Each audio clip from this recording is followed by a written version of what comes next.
Welcome! We are really happy to have you join us in the inaugural version of our workshop, Two Tools in D2L to Enhance the Three C's, Consistency, Clarity, and Check-ins. In this discovery session, we are going to share with you how we use two tools in D2L to create a more learner-centered class. My name is Christina Kalel, and I recently transitioned from being a D2L consultant at the University of Arizona to being Assistant Director of Faculty Affairs for the College of Medicine. And my name is Celeste Atkins, and I recently transitioned from being an instructional designer at the University of Arizona to being Assistant Director of Pre-Clerkship Education for the College of Medicine. I also teach as adjunct faculty at University of Arizona and Pima Community College. Common sense, backed by research, tells us that engagement is harder to create in the fully online environment. We assert that students cannot begin to be engaged until they have gotten over the learning curve of navigating your course and learning management system. Navigation of learning management systems adds to the cognitive load on students. Miller, in 2012, found that instructors can increase engagement, completion, and student success by creating courses that are simple to navigate and understand. This is also reflected in the Quality Matters rubric Standard 8.1, with its focus on clarity and consistency. In other words, if you want students to do well, your course needs to be easy to navigate with clear and consistent instructions. In this brief video, we will share how we collaborated to increase the clarity and consistency of an online learning environment through the use of the Desire to Learn or D2L tool, checklists. We also offer a simple and easy way to increase student engagement, gauge student understanding in real time, and increase faculty outreach to struggling students through the use of surveys. While we at the University of Arizona use D2L, most learning management systems offer similar tools. We will also be sharing ways to incorporate surveys outside of an LMS in our resources at the end.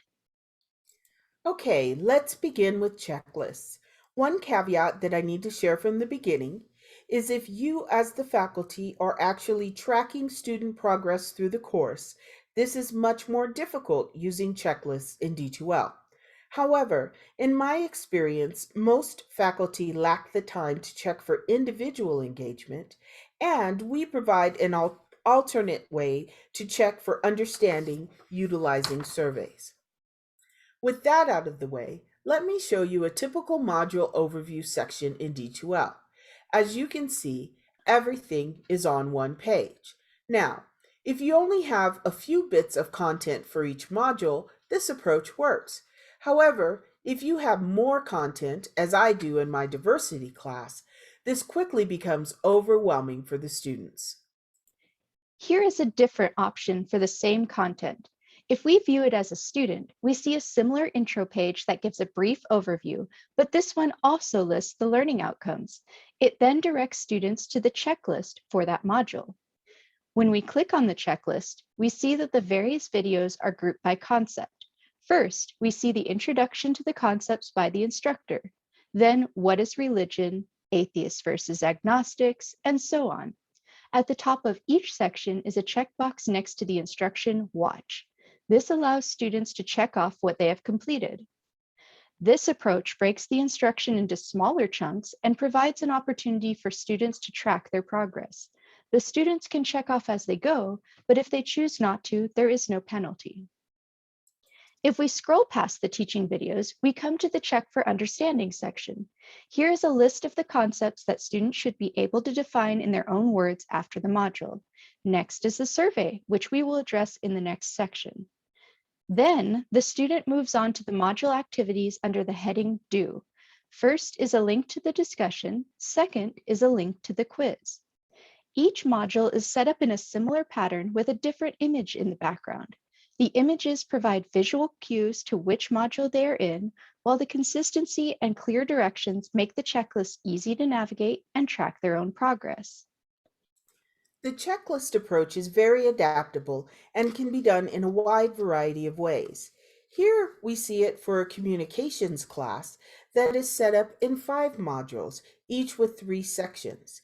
It looks a bit different in that the students see the introduction, but if they scroll down, they also see an introduction to and learning outcomes for each section.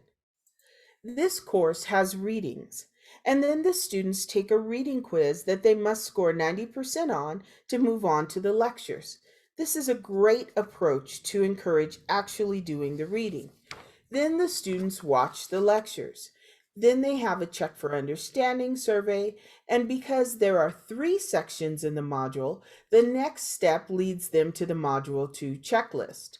Sections 2 and 3 are set up the same way, with readings, a reading quiz, lectures, and a survey. However, at the end of Section 3, they are directed to the Module 2 assessment checklist. This checklist contains the activities for the module, the discussion, and the exam. So now that we have shown you how to address 2 of the C's, consistency and clarity, through the use of checklists, which can be adapted to a wide range of teaching styles and techniques, we now turn to the final C, check-ins, and the use of surveys. One of the most common issues teachers share with us is that no matter how many cheerful weekly updates they send, or how many times they invite students to come to them with their questions, a significant number of students just will not do so. If they are in a face-to-face class, they can check student expressions for understanding, but they have no idea how to mimic that in an asynchronous online class. Celeste and I found a simple and easy way to do this in D2L using surveys, and it can be enhanced with the use of automatic feedback.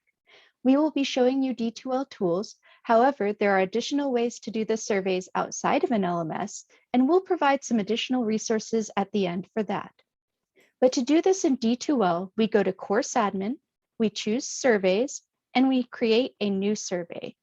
We created a survey that can be easily incorporated into the class and has no points attached to it. However, it can be for points or for extra credit if you'd like, just by taking the same questions and making them a quiz instead. In this situation, I was working with a professor whose cat was the class mascot, and she wanted to use pictures of her cat. I chose cat faces that portrayed the emotions I was looking for. I've got this. I think I got this. I am very lost. And using the learning objectives for the week, I created a simple but effective survey. This survey will be included at the end of each module so that the instructor can see what areas students are struggling with before the formal assessments. The great thing about this survey idea is that it is easily adapted to any class. A different instructor wanted to use discipline-specific images in his physiology class, so we created a survey using cells. We also want to emphasize that the use of cartoon or meme-like images and the use of grammatically incorrect phrases like "I got this" and "I don't got this" were deliberate pedagogical choices. We wanted to make these surveys lighthearted and informal, which we hope will encourage the students to take them and be honest about their level of understanding. We wanted to make it clear that this was not a formal assessment. And choosing cute, silly pictures can also have the side benefit of making students smile or laugh when they open up the survey. This approach is also effective for online training as both a form of self-assessment and to help facilitators get a sense of any areas of confusion in the training courses. Christina challenged me to find moose pictures for a D2L training she was creating, since the mascot for D2L is the moose. I was able to quickly create this fun survey. Another helpful aspect in D2L is that once you have created the survey, you have the ability to copy it. Therefore, I only need to format the pictures and answers once. Then, once I have my survey, I can copy it and just change the question text. I also realized that these surveys offer an opportunity to build inclusivity and diversity into my class by my choice of images. I created a survey using a variety of images to help my students feel seen in my class. In this survey, I show a variety of races, ethnicities, cultures, and religions, as well as non neurotypical and non gender conforming individuals. This is a small but effective way to help traditionally marginalized students feel welcomed in your class. It also reminds students of the beauty and diversity of the world around them. Finally, these surveys can be used for more than just figuring out muddy areas for students.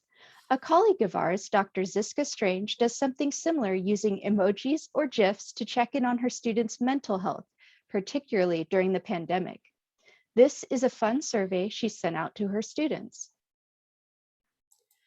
This survey offers a quick snapshot of student understanding by going into the survey and clicking on Statistics. Here is a survey we used in a workshop on diversity and inclusion. The survey asked about the learning outcomes for each module. Here we are asking about microaggressions and instructor bias.